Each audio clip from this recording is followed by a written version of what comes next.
Hello, everyone. Welcome to the Newsbrowse News broadcast. According to a report by the Liberty Times, a leaked draft declaration for the upcoming NATO summit in Ankara, Turkey, reveals that allied leaders, including Close Waping, Atreides or Dead Eki the Anolia Maskark of Krating, could admit the Tui here Welu, the Tso and the Wibbenwerki Finns. But because barely had to do break ni she do and exwe resed tig leaders, so other time had they civil beat pace. Me need the U X40 and there be braid out demin. He said dead, state prod dead, the hood and the tame editions or ada traf diddle. NATO summit eju tone me bass draft frape does rething quistress. And they traf port seld to peragurate to way. Then take 20. For you take those stressed diet. We're dickly prosperous to the President Stress Corps writing fair aid to X Day Park Res.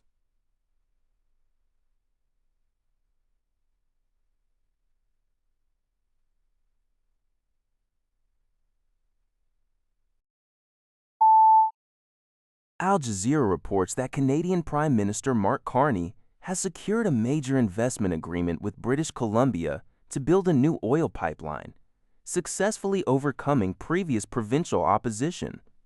The proposed West Coast oil pipeline is designed to transport 1 million barrels of crude oil per day from the oil-rich province of Alberta to Canada's Pacific coast.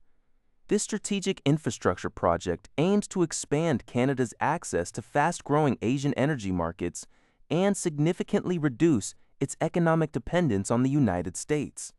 The move comes as Canada seeks to mitigate the economic impacts of the ongoing trade dispute and tariffs imposed by U.S. President Donald Trump. While the southern route of the pipeline will proceed with environmental compensations for British Columbia, Premier David Eby confirmed that the northern oil tanker ban will remain firmly in place to protect the region's pristine northern coast. Alberta's Premier, Danielle Smith, welcomed the development as part of her province's goal to double its oil production to 8 million barrels per day over the next 10 to 15 years, positioning Canada as a reliable global energy supplier. According to GG Press, the Japan Coast Guard reported that a Chinese maritime survey ship appeared to be operating within Japan's exclusive economic zone, EEEs, on July 3, 2026. The 11th Regional Coast Guard headquarters in Naha, Okinawa Prefecture stated that a patrol ship spotted the Chinese vessel approximately 109 kilometers west of Kume Island at around 11:15 a.m. The vessel was seen extending what appeared to be a wire into the sea.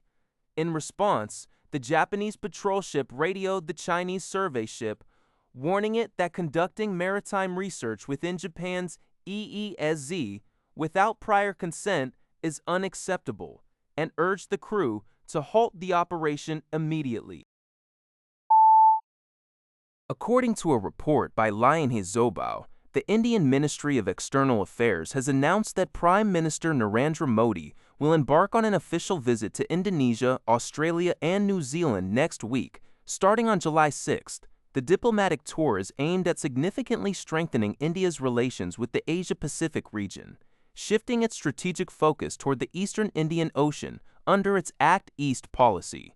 During his trip, Prime Minister Modi is scheduled to meet with Indonesian President Prabowo Subianto, Australian Prime Minister Anthony Albanese, and New Zealand Prime Minister Christopher Luxon.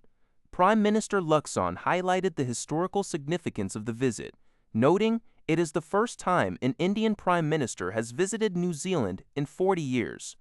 This landmark visit follows a free trade agreement signed between India and New Zealand in April, which is set to eventually eliminate tariffs on 100% of Indian goods and 95% of New Zealand goods, paving the way for deeper economic cooperation.